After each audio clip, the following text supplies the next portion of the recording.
Donc nous allons dessiner une cellule d'oignon. Alors, un dessin de type scientifique, ça se fait entièrement au crayon de papier, donc critérium, gomme. Mais pour les besoins de la caméra, pour être sûr que vous voyez bien, je vais travailler au feutre. Mais je vous rappelle donc, tous vos dessins doivent être faits au crayon de papier. Donc je vous rappelle qu'un dessin doit être fait sur une feuille blanche. Ici, j'ai choisi de la mettre en mode paysage. Je pourrais choisir de la mettre en mode portrait. Mais vu que j'ai beaucoup de légendes, j'ai un gros dessin, je vais bien faire un joli dessin. Je vais mettre des légendes sur la droite. Donc je choisis de faire un dessin en mode paysage. Donc bien centrer votre dessin. Au-dessus, il va falloir marquer le titre, le souligner, préciser également le grossissement. Alors, certains professeurs vont exiger de vous que les titres soient mis au-dessus, avec le grossissement ou au-dessous, etc. Donc, chaque professeur a ses exigences. Une chose est sûre, c'est qu'un dessin scientifique doit être centré, trait de crayon net et fin, toujours fait donc au crayon de papier, et ensuite avoir un titre, un grossissement.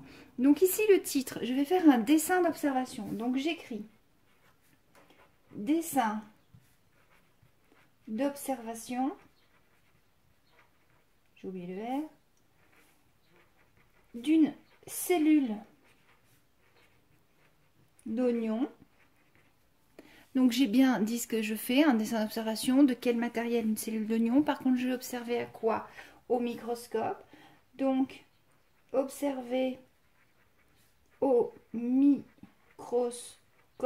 Et je vais préciser G fois 100, c'est-à-dire le grossissement auquel j'ai observé. Donc ensuite, ma règle, je souligne. Et voilà, j'ai déjà montré mon titre qui est prêt. Donc maintenant, je vais dessiner ma cellule. Donc on a vu dans la vidéo qu'on a mis en évidence que la cellule d'oignon avait une forme plutôt rectangulaire. Dessiner comme ça, voilà. Donc vous voyez mes traits, ils sont bien continus et je rejoins bien ici. Je n'ai pas un trait qui déborde.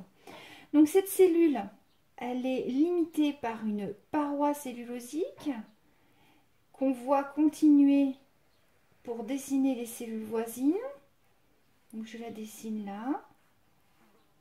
À chaque angle, j'ai un départ de la paroi. Donc ici, l'emplacement d'une cellule. Et là, l'emplacement des cellules voisines. Donc ça, c'est ma paroi cellulosique. Donc je vais pouvoir mettre ma première légende. Paroi cellulosique. Ensuite, le problème dans la cellule d'oignon, c'est que la paroi étant assez importante, la membrane n'est pas très bien visible. La membrane de la cellule, elle serait à l'intérieur.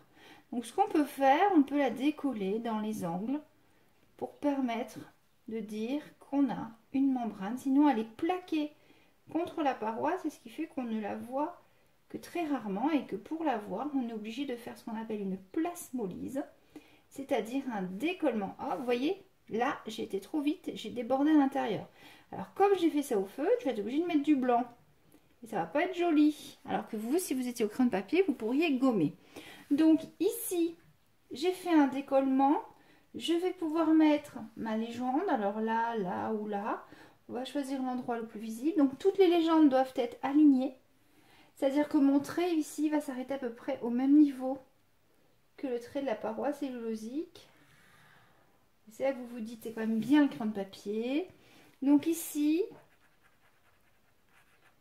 membrane plasmique. Alors pourquoi plasmique? Parce que c'est la membrane qui délimite le liquide à l'intérieur de la cellule qui s'appelle le cytoplasme. Donc dans cette cellule, on a distingué également un noyau. Bien souvent, il est plaqué contre la membrane. Donc c'est pareil, on va rajouter notre légende. Et pour la cellule végétale, on a une énorme poche à l'intérieur que l'on ne va pas forcément bien voir à moins d'avoir des colorants spécifiques. Cette poche, c'est un peu la poubelle de la cellule. C'est ce qu'on appelle la vacuole. Oui, si vous vos cellules sont capables d'éliminer les saletés dans le sang pour les envoyer dans le pipi.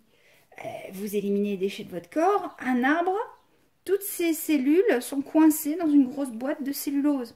Donc tous les déchets, il ne peut pas les évacuer. Donc les déchets vont être stockés dans une poubelle interne que nos cellules donc n'ont pas, puisque nous sommes capables d'évacuer nos déchets. Donc ici, entre la vacuole et la membrane, nous avons donc le liquide cytoplasmique ou cytoplasme. Et donc cette cellule végétale, donc ici nous avons fait une cellule d'oignon. Cette cellule d'oignon est une cellule souterraine. Elle ne possède pas de chloroplastes comme nous avons vu dans la cellule délodée. Si j'avais fait dessin d'observation d'une cellule délodée, j'aurais dessiné ici des petites billes vertes et j'aurais marqué la légende chloroplaste. Donc là, voici mon dessin. Donc à moi de corriger maintenant et de mettre du blanc pour effacer ça. En temps normal, ce serait fait au crayon de papier. Vous auriez gommé. Donc ici, vos traits de légende sont nets. Vos légendes sont alignées sur les côtés. Vous avez le titre, le grossissement. C'est clair, les proportions sont respectées. Tout va bien.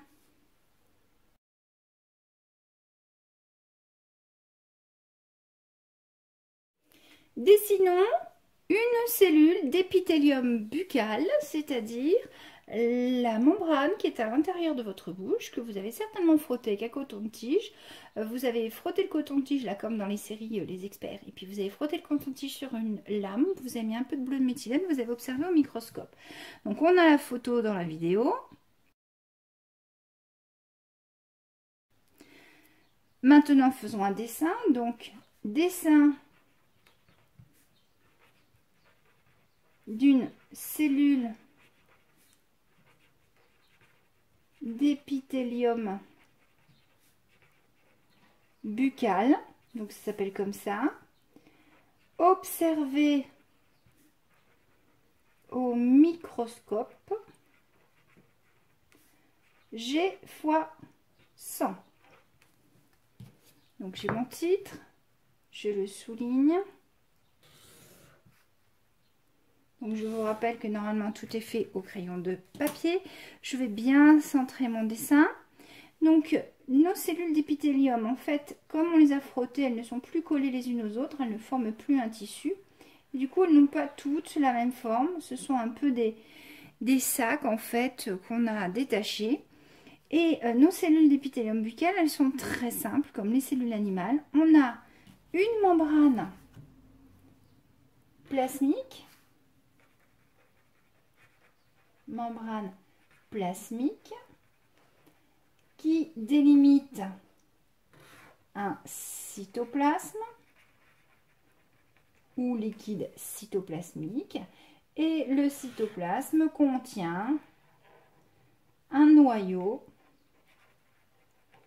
et dans le cytoplasme on peut voir des petits points qu'on va appeler des granulations. Donc ça, on n'est pas obligé de le mettre, d'accord? Mais pour ceux qui sont interpellés par ces petits points bleus qu'on voit sur la photo, ça s'appelle des granulations. Donc voici un dessin très simple d'une cellule d'épithélium buccal, donc une cellule animale.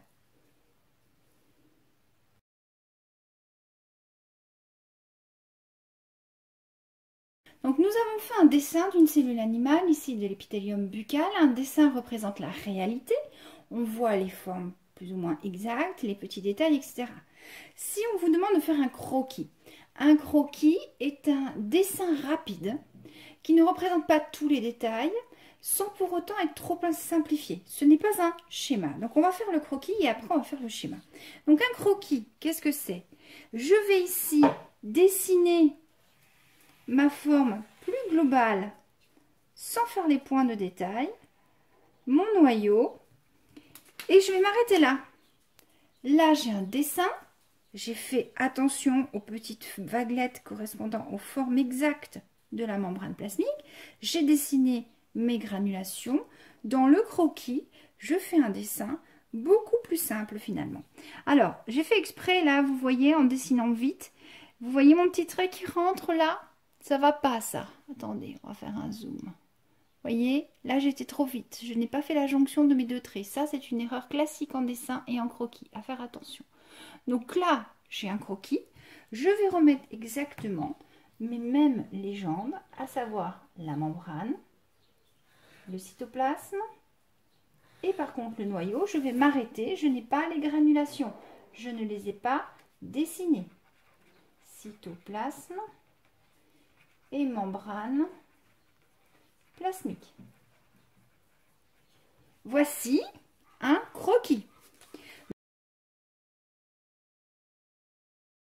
Le dessin représente la réalité exacte avec les petits détails, ici les granulations. Quand je passe au mode croquis, je fais un peu plus simple, je respecte la forme générale, je ne vais pas trop dans le détail, les granulations ont disparu. Maintenant, je vais faire un schéma. Un schéma est une représentation mathématique de ce que l'on a observé. Et de manière simple, donc ici, ma cellule, c'est un cercle. Mon noyau, c'est également un cercle. Et je reste avec mes trois éléments principaux qui sont la membrane, le cytoplasme et le noyau. Membrane, cytoplasme, alors membrane cytoplasmique, hein, en rapport avec le cytoplasme, et noyau. Voici un schéma, c'est beaucoup plus simple. Donc je reprends, schéma, croquis, dessin.